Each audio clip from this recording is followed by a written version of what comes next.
ajrashib ham qutula olmas ekanman-da bundan. Uf, hozir borib lekin. To'xtang, nima qilmoqchisiz? Nima qilardim? Minib yurgan damasini bachchog'ini chiqaraman. Nima qilib qo'yding, ahmoq xotin? Mashina o'zimniki emas-ku.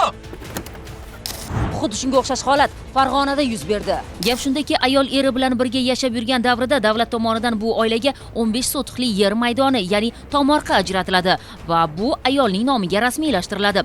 Biroq orada oilaga dars ketib ajrim bo'lganidan keyin dala maydoni erkakka qolib, soliq qarzlari esa ayolning nomiga kelaveradi.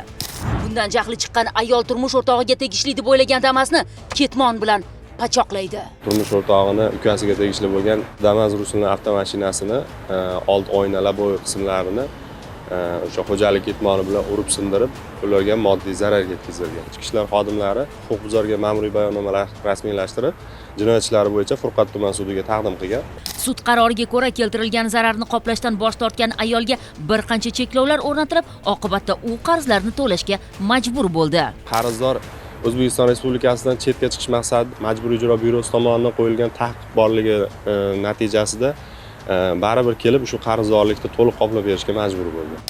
Jahl chiqqanda aql ketishi hech kimga sir emas. To'g'ri, bunday paytda hamma ham o'zini bosib olishi qiyin, lekin ana shu qiyin ishni uddalay olmas ekansiz, boshingiz g'avg'odan chiqmasligi tayin.